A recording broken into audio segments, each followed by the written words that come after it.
काठमाडौँको उत्तरतर्फ ओसो भवनदेखि पनि माथि मुटको भन्ज्याङको भ्यू टावरमा आज घुम्न आएको। रात पर्यो, बाटो पनि यस्तो छ, कच्ची खतरा गुत्रु गाह्रो छ। बागबजार पुतली सडक पुग्नुपर्ने, के गर्न जानु त परिहाल्यो। यस्तै छ। यो चाहिँ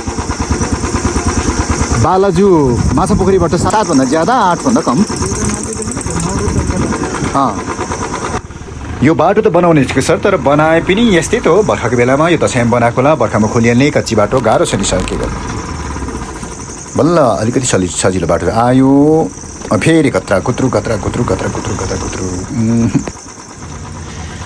हामीले त सब पुग्नको लागि आधा घन्टै लाग्ला जस्तो छ है। बाटो अप्ठ्यारो छ, के गर्नु, यस्तै छ। बनाउनु त बनाएको हो, तर त्यति राम्रो गरिकन बनाएको छैन जस्तो के बाटो। पहाडतिर गाउँघरमा त सबैको फेरि आयो खल्टा खुल्टी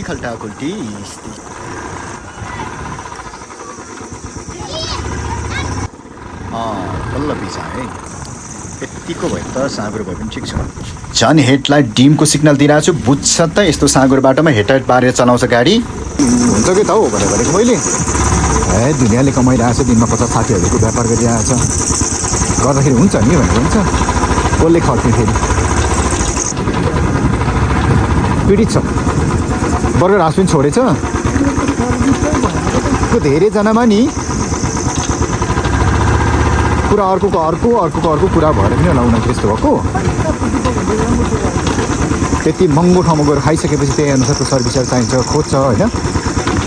अनि फेरि कस्तो भने अहिले व्यवसायको अवस्था पनि समय पनि राम्रो छैन कि, सबै मिल्यो, सबै कुराले गाँच्यो। के चाहिँ छ अनि कति टाढो हो सर यहाँबाट? बाटो धेरै खराब छ भनेर भन्छ। अस्ति नै बर्खामा जानु खोजेको, नजानु, खराब छ बाटो, कसरी जाने त हौ त्यस्तोमा भने गएको एउटा मान्छेले। यस्तै डाँडामा जङ्गलतिर हुन्छ नि सर। तर यो ताबुबनको त धेरै रहेछ एरिया, क्षेत्रफल एकदमै धेरै रहेछ कि।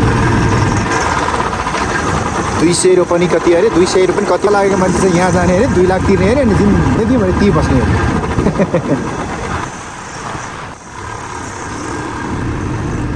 हजुर खिचिरहेको छ सर। चेकपोस्ट कति सीमित।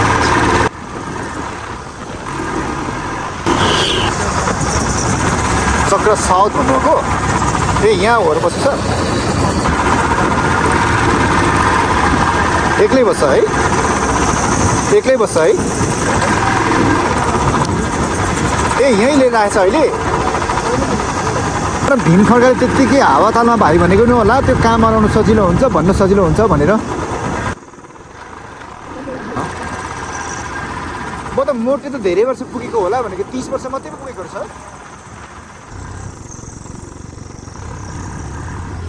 हावा पनि चले छैन, शीतल छ, के अरे त्यो गरम छ, त्यो भन्नु सक्दैन। जाडो छैन, अहिले क्षेत्र नि त त्यो सबै गोलढुङ्गा हो नि है। त्यो चाहिँ कपन रहेछ, कपनी हो त्यो डाँडा, कपन गुम्बा जस्तो छ।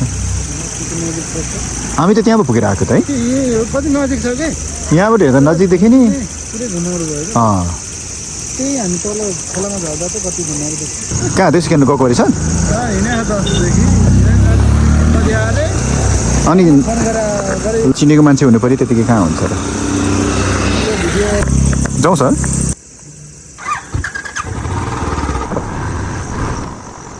केटा र केटी बसिरहेको हुन्छ नि सर, राति अङ्गलो मारेर के गरेर। यो आर्मी क्याम्प यहीँ भएर आउँदैन नि सर, चित्तो आउँछ आउँदाखेरि। मान्छेलाई पनि झोक्दिनु छ यसले त। तर अब यिनीहरूको सोचाइ के हुन्छ, के टार्गेट लिएर आएको हुन्छ, त्यस्तो त के गर्दा। केटाकेटीहरू यहाँ आइसकेपछि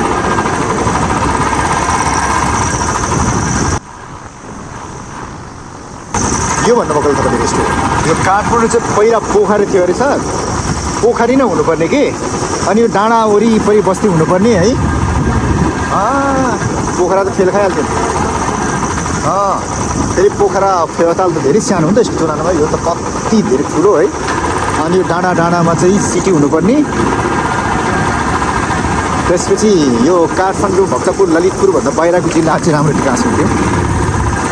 नुवाकोट काभ्रे हो नि। पहिला पहिला त यस्तो थिएछ नि त सर, खनानी भन्ने जमाना थिएछ। जग्गा जसले धेरै फाँडेर राख्नु सक्यो, खेती लाउनु सक्यो, त्यसको हुने थिएछ नि त। त्यही भएर त पहिलाको जमानामा त जसको छोराछोरी सागा सन्तान धेरै त्यो मान्छे चाहिँ धनी अरे के। अब अहिले त यत्र पढाउनु पऱ्यो, लेखाउनु पऱ्यो।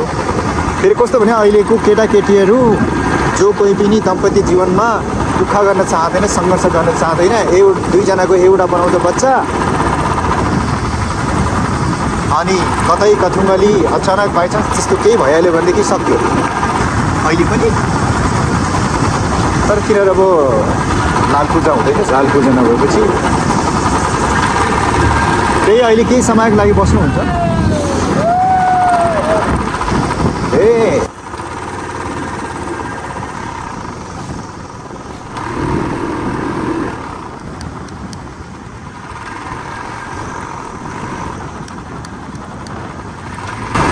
यत्रो सिग्नल दिइरहेछ मोरा बच्चा।